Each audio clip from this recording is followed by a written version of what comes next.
Hello everyone on YouTube and welcome back to my channel. So for today's brand new video, I will be sharing to you guys my top albums from 2025 and my top artist. Now, I did make a video on my top 20 songs, so please go watch that video if you're interested in that. I wanted to kind of like do it like a split thing where it's not like one long video and to just go and talk about the albums and the artists today in today's videos. And then if you want to know the songs, you can go on my channel and you can look for the top 20 songs of 2025 from my YouTube rap. Now, I'm here to talk about my top 5 albums from 2025.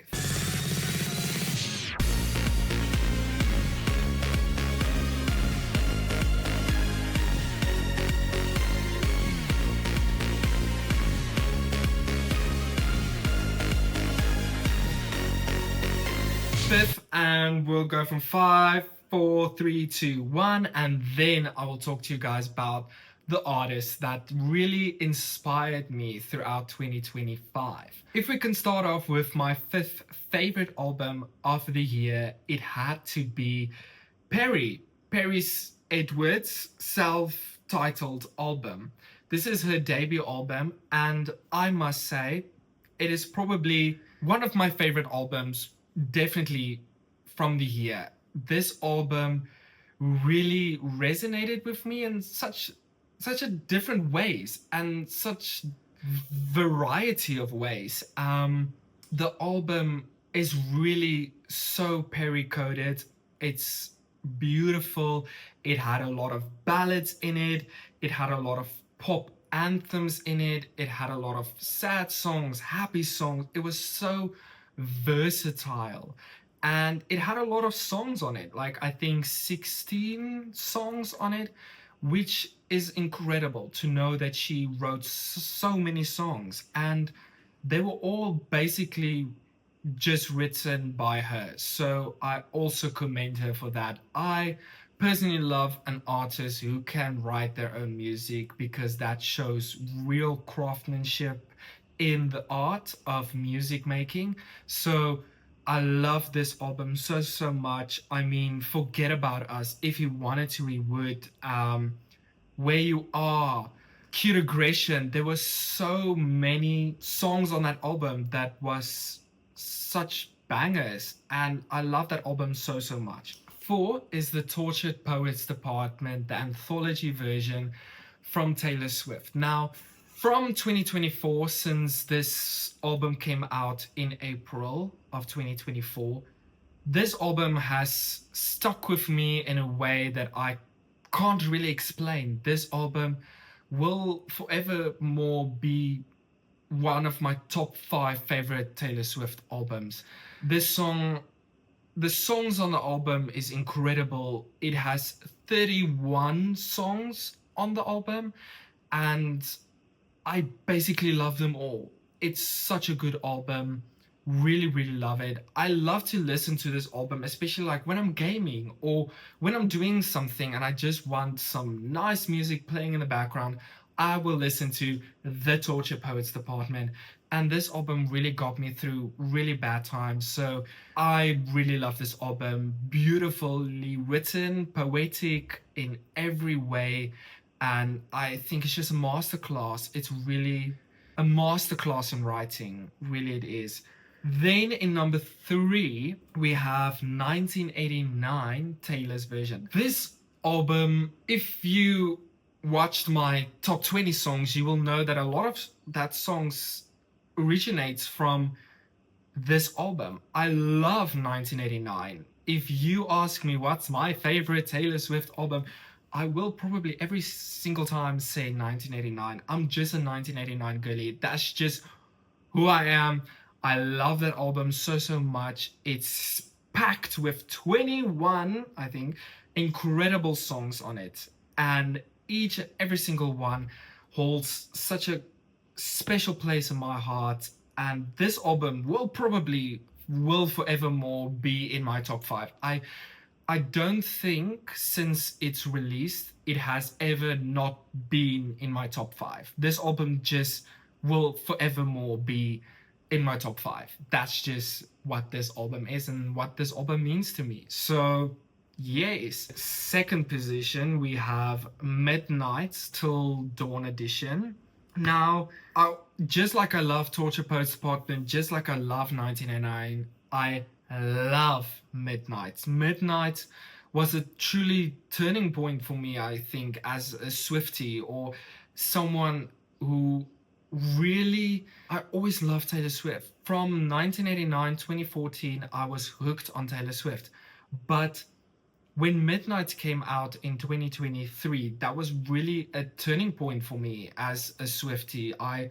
That's when I really started like diving deeper into her lyrics, like really trying to understand where she comes from, what is the reason behind each song. And Midnight is just an epiphany of brilliant writing and brilliant production and brilliant producing. The production on the songs are incredible. The songs are incredibly catchy and heartfelt. I just love Midnight, and it has that synth pop vibe which I so love. Then, ladies and gentlemen, and all other people from YouTube, my number one album from 2025 is The Life of a Showgirl by Taylor Swift. This album, the only reason probably for why it is in my number one spot is because it's the new album. That's usually how it works for me with Taylor Swift. Is like when there's a new album, that album is for sure to be number one. And then following up all of her previous work. And The Life of a Showgirl really came to me in my life when I needed it most. I needed that pick me up. I needed that pop album with such incredible songs on it, with so many pop hits on it. Like, that's just what I needed in my time in life. And to think about it, The Fate of Ophelia, Elizabeth Taylor, Opalite, Father Figure, Wood, Wishlist, Honey, there's Cancelled. There's so many songs on that album, which also features on my top 20 songs from 2025, because that album just got me on a hook. I listened to it non-stop when it was released. I just love that album so much. Like I said, it came to me in a time when I needed it most, and now I can relate to it so much. Like, this album is the epitome and the description of my 2026 so much. It's really a beautiful time in my life, and like I said, this album really came to me in a way that I needed it most. And now I listen to it and I can relate to it, and I can enjoy it with Taylor. I can really like just fly and enjoy this time of my life, and that's all thanks to her and her music. And I love this album so much, and I'm getting so emotional because this album really, like I said, came to me when I needed it most, and now it is here for me when I'm just living my best life. So I'm so happy, and thank you, Taylor, for yet again matching. That's the fun thing about Taylor and me, is like, for some reason when she releases a new album, I'm always in the state of mind when that album is released. Like 2023, when Midnight came out, I was like, in my Midnight era, that's just where I was in my life. I needed that songs. And when 2024 struck, I was in such a bad space, and then came Torture Poets Department, and yet again those songs resonated with what I was going through. And then now 2025 and 2026 now, being The Life of a Showgirl, it just yet again completely aligned with my life and what I am going through and what I was going through. So I just love that about Taylor's albums. Like, we have that not like, there's just this thing that happens like when she releases a new album to absolutely relate to it. Now we can look at my top artists from 2025. Now, in 5th place is Billie Eilish. 4th place, Ariana Grande. 3rd place, Sabrina Carpenter. 2nd, Perry Edwards. And then in 1st place, Taylor Swift. This 5 girlies, like, that is the epitome of my music genre. If you know me, or if you've seen my channel and you've seen the videos that I release, I am a pop girly. I like my white girl music. Well, that's what people call it on the internet, and that is literally what I like, and that's literally what I live for. I do love rap, I love R&B, I love Afro beats, I love all country music, I love it. But pop girly music is just my genre. It's what I love. I am not afraid to say it. I have never been afraid to say it. Like, everyone, when they ask me, what do you like? I'm like, pop girlies. They're like, basic music. Girl, if you go listen to the 5 albums that I just told you, there's nothing basic about that. It is masterpieces. It is incredible.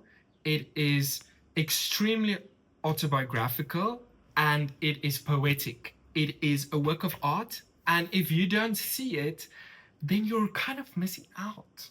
Like, that's the funny thing, is like, you think I'm affected by you calling my taste basic? I'm not, because you're the one missing out on my girly pop music. So I know I don't have the stats for like my top 10 artists. If I can add 5, because we already have Taylor, Perry, Sabrina, Ariana, and Billie. If I may add to the list without knowing the statistics, I can definitely say that Lady Gaga is right up there. Somber, I know he's not a pop girly, but he's a pop boy. I love him. So we can definitely say him. We can say Post Malone, love Post Malone and all of his country music that he has been releasing these past times. You can say Katy Perry, love Katy Perry, pop girly. Yes. Oh, Little Mix, you can say Little Mix. We can say Jade. We can definitely say Jade. We can say Pink, like I said in my top 20 songs, that's a lot of Pink songs has come through. So we can say that. Sabrina's already up there. We can say Selena Gomez. Love Selena Gomez. Love her so much. So yes, that is my taste of music, like Olivia, Lana Del Rey, Gracie Abrams, Conan Gray. That's the type of music that I love, and I'm so glad and I'm so happy that I get to share it with you guys, for those who may have the similar taste in music that I have. So yes, if you can relate to, or if you have any opinions, or you have anything that you want to say, please comment it. And thank you for watching this top albums, top artists of 2025 with me. And yes, thank you for listening to me yapping about T Swift, about Ariana, and about Perry, and about Sabrina, and about Billie. Like, thank you for listening to my yapping. I love to yap, as you guys probably know at this point. But have a blessed day wherever you are, wherever you're going, whatever you're doing in this point of time, wherever you are watching this video, or whatever year you're in, or whatever month you're in watching this video. Thank you for watching it. It really do helps a lot. And subscribe if you haven't subscribed yet. Like, comment, share, do all of those things that all of the YouTubers always say to do, and then you never do it. But do it for me. Don't do it for them. Do it for me. I'm joking. Do it for everyone. But thank you guys for watching this video, and have a nice day. Bye!